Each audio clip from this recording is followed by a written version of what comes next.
Hi friends.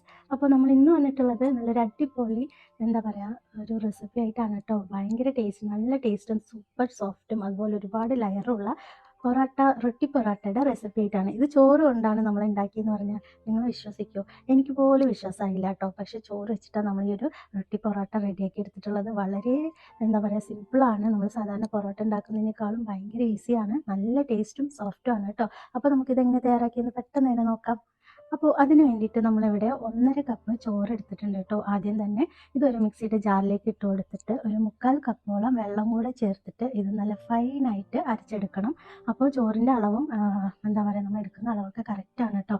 അപ്പോൾ ഇത് നമ്മൾ 1.5 കപ്പ് വൈറ്റ് റൈസാണ് എടുത്തിട്ടുള്ളത്. നമുക്ക് ഏത് വേണമെങ്കിലും എടുക്കാം, മട്ടേരിയുടെ ആണെങ്കിലും എടുക്കാം കേട്ടോ. നമ്മൾ നന്നായി അരച്ചെടുത്തിട്ടുണ്ട്. ഇനി നമ്മൾ ഒരു ബൗളിലേക്ക് ഒരു 3 കപ്പ് മൈദപ്പൊടി എടുത്തിട്ടുണ്ട്. മൈദയ്ക്ക് പകരം നമുക്ക് ഗോതമ്പ് പൊടി വേണമെങ്കിൽ എടുക്കാം കേട്ടോ. അപ്പോൾ കുറച്ചും കൂടെ ഹെൽത്തി ആയിട്ട് നമുക്ക് ഉണ്ടാക്കണം എന്നുണ്ടെങ്കിൽ വീറ്റ് ഫ്ലോറിലും ചെയ്തെടുക്കാം.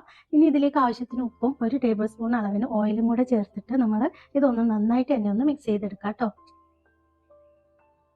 ഇനി ഇതിലേക്ക് നമ്മൾ നേരത്തെ അരച്ച് വെച്ചിട്ടുള്ള ചോറിൻ്റെ ആ ഒരു ബാറ്ററും കൂടെ ഇതിലേക്ക് ചേർത്ത് കൊടുക്കാം. ഇനി ഇത് ഒന്ന് സ്പൂൺ വെച്ചിട്ടൊന്ന് ആദ്യം തന്നെ ഒന്ന് ചെറുതായിട്ട് മിക്സ് ചെയ്തെടുക്കാം. അതിന് ശേഷം നമുക്ക് കൈ വെച്ചിട്ട് ഇത് നന്നായിട്ട് തന്നെ ഒന്ന് കുഴച്ചെടുക്കണം. അപ്പോൾ ഒരു സ്റ്റാർട്ടിങ്ങിൽ കുഴയ്ക്കുന്ന സമയത്ത് വെള്ളത്തിൻ്റെ കുറവൊക്കെ നമുക്ക് തോന്നും കേട്ടോ. പക്ഷേ ഇത് കറക്റ്റ് വെള്ളമാണ്. വെള്ളം ഒരു തുള്ളി പോലും നമ്മൾ എക്സ്ട്രാ ചേർക്കേണ്ട ആവശ്യമില്ല. അപ്പോൾ അത് ഞാനിതൊന്ന് മാവൊന്ന് ബൗളിൽ വെച്ചൊന്ന് ഒതുക്കി എടുത്തതിന് ശേഷം നമ്മൾ കൗണ്ടർ ടോപ്പിൽ വെച്ചിട്ട് ഇതൊരു 5-10 മിനിറ്റ് നല്ലപോലെ ഒന്ന് കുഴച്ചെടുക്കണം.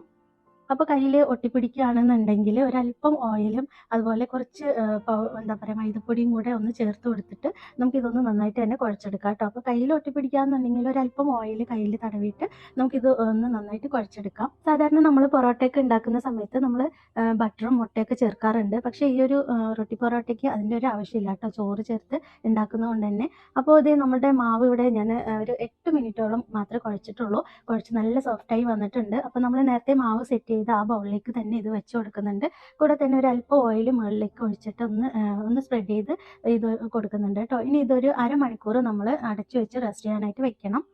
അപ്പോൾ ഇതേ നമ്മുടെ മാവ് നമ്മൾ സെറ്റ് ചെയ്യാനായി വെച്ചിട്ട് അരമണിക്കൂറായി. ഇപ്പോൾ നമ്മുടെ മാവ് നല്ല സോഫ്റ്റായി വന്നിട്ടുണ്ട്, കണ്ടില്ലേ? ഭയങ്കര ക്രീമി ടെക്സ്ചർ പോലെ നല്ല സോഫ്റ്റ് ആയിട്ട് വന്നിട്ടുണ്ട് കേട്ടോ. അപ്പോൾ നമ്മുടെ മാവ് ഇവിടെ അടിപൊളിയായി സെറ്റായി വന്നിട്ടുണ്ട്. അപ്പോൾ ഇനി നമുക്ക് ഇത് ഈ ഒരു മാവ് 1-2 മിനിറ്റ് ചെറുതായിട്ടൊന്ന് കുഴച്ചെടുക്കുന്നുണ്ട്. അതിന് ശേഷം നമ്മളിത് കൗണ്ടർ ടോപ്പിൽ ഒരല്പം മൈദ കൂടെ തൂവി കൊടുക്കുന്നുണ്ട്. ഇനി ഇതിൻ്റെ മുകളിൽ വെച്ചിട്ട് ഈ മാവ് ഒന്ന് ഉരുട്ടി ഒരു എന്താ പറയുക ഉരുട്ടി കൈവച്ച് തന്നെ ഒന്ന് ചെറുതായിട്ടൊന്ന് പരത്തിയെടുക്കുന്നുണ്ട് കേട്ടോ. അപ്പോൾ ഒരേ വലുപ്പത്തിൽ കിട്ടുന്നതിന് വേണ്ടിയിട്ടാണ് ഇതുപോലെ കൈവച്ച് ഒന്ന് തട്ടി പരത്തി ഒരേ ഈവൻ ആയിട്ടുള്ള ഒരു കട്ടിയിൽ ഇങ്ങനെ ആക്കി വെക്കുന്നുണ്ട്. ഇതിന് ശേഷം നമുക്ക് ഒരു കത്തി വെച്ചിട്ട് നമുക്ക് എത്ര പീസാണോ വേണ്ടത് അതിനനുസരിച്ച് നമ്മളിതൊന്ന് കട്ട് ചെയ്ത് കൊടുക്കാം. അപ്പോൾ ഇത് അത്യാവശ്യം നല്ല വലിപ്പമുള്ള റൊട്ടി പൊറോട്ടയാണ് നമുക്ക് കിട്ടിയത്. ഞാനിവിടെ ഒരു 8 പീസായിട്ടാണ് കട്ട് ചെയ്തെടുത്തിട്ടുള്ളത് കേട്ടോ. ഇത് വേണമെങ്കിൽ ഒരു 10 പീസായിട്ട് നമുക്ക് കട്ട് ചെയ്തെടുക്കാം.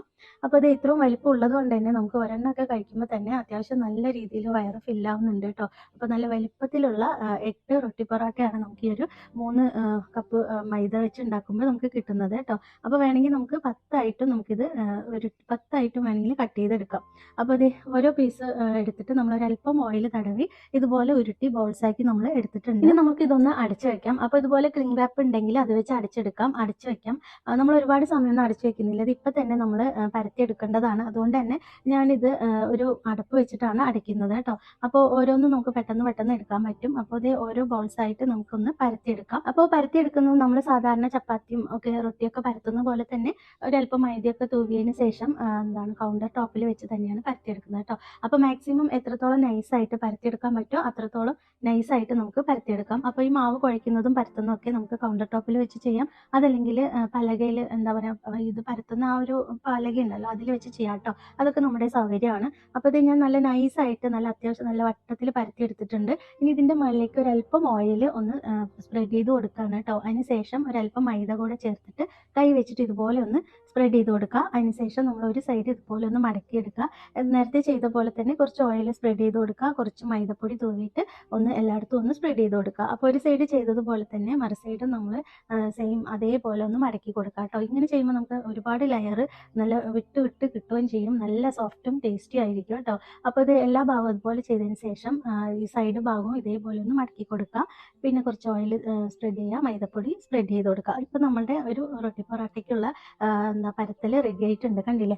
ഇതുപോലെ സ്ക്വയർ ആയിട്ടുള്ളത് ഇതൊരു പാത്രത്തിലേക്ക് മാറ്റി വെക്കുക. അപ്പോൾ നമ്മൾ ഓരോന്ന് വെക്കുന്ന സമയത്ത് നമ്മൾ അതിൻ്റെ മുകളിലേക്ക് ഒരല്പം ഓയിലും കൂടെ തടവി വെക്കണം കേട്ടോ. അപ്പോൾ ഇത് മുകളിൽ വെക്കുന്നതുകൊണ്ട് തന്നെ ഒട്ടിപ്പിടിക്കാൻ ചാൻസസ് ഉണ്ട്. അപ്പോൾ ഒത്തിരി ഓയിൽ തടവി വെക്കുകയാണെങ്കിൽ ഒരു കുഴപ്പമുണ്ടാവില്ല. എന്നിട്ട് അടിച്ചു വെക്കാം. അപ്പോൾ നമ്മളുടെ റൊട്ടി റെഡി ആയിട്ടുണ്ട്. ഇനി നമ്മളൊരു പാൻ ചൂടാക്കാനായിട്ട് വെച്ചിട്ടുണ്ട്. ഇതേ സമയം തന്നെ നമുക്ക് ചുടലും പരത്തലും ഒക്കെ ഒരുമിച്ച് ചെയ്യാം കേട്ടോ. വളരെ ഈസിയാണ്. ഇനി ഓരോ പരത്തി നമ്മൾ മടക്കി വെച്ചിട്ടുള്ള ഓരോ റൊട്ടിയും എടുത്തിട്ട് നമ്മൾ സാധാരണ പത്തിരി പരത്തുന്ന പോലെ റൊട്ടി ചപ്പാത്തിയൊക്കെ പരത്തുന്ന പോലെ പരത്തിയെടുക്കാം കേട്ടോ. ഇനി നമുക്ക് റൊട്ടി ഇത് പരത്തുമ്പോൾ നമുക്ക് പൊടിൻ്റെ ഒന്നും ആവശ്യമില്ല. അത്യാവശ്യം നല്ല രീതിയിൽ ഓയിലുണ്ട്. അതുകൊണ്ട് തന്നെ നമ്മൾ കൗണ്ടർ ടോപ്പിൽ ഒട്ടിപ്പിടിക്കില്ല. അതുപോലെ ആ ഉരുട്ടുന്ന എന്താ പറയുക, ആ ഒരു മരത്തിൻ്റെ ആ ഒരു കുഴലിലും ഒട്ടിപ്പിടിക്കില്ല കേട്ടോ. അപ്പോൾ ഇത് നമ്മൾ പരത്തിയെടുത്ത ഒരു റൊട്ടി നമ്മൾ ചൂടായ പാനിലേക്ക് ഇട്ട് കൊടുക്കുന്നുണ്ട്. ഇനി ഇത് മീഡിയം ടു ലോ ഫ്ലെയിമിൽ വേണം നമ്മളിത് കുക്ക് ചെയ്തെടുക്കാനായിട്ട് കേട്ടോ. ഒരു സൈഡ് ചെറുതായിട്ടൊന്ന് കളർ മാറുന്ന സമയത്ത് തന്നെ നമ്മൾ തിരിച്ചിട്ടിട്ട് കുറച്ച് ഓയിലൊന്ന് സ്പ്രെഡ് ചെയ്ത് കൊടുക്കുക. അപ്പോൾ തന്നെ തിരിച്ചിട്ടിട്ട് മറു സൈഡിൽ ഓയിലൊന്ന് സ്പ്രെഡ് ചെയ്ത് കൊടുക്കുക. ഇനി നമ്മളിത് തിരിച്ച് മറിച്ച് വിട്ടിട്ട് ലോ ടു മീഡിയം ഫ്ലെയിമിൽ വേണം നമ്മളിത് ചുട്ടെടുക്കാനായിട്ട്. അപ്പോൾ നല്ലപോലെ പൊള്ളി വരുന്നുണ്ട്, കണ്ടില്ലേ?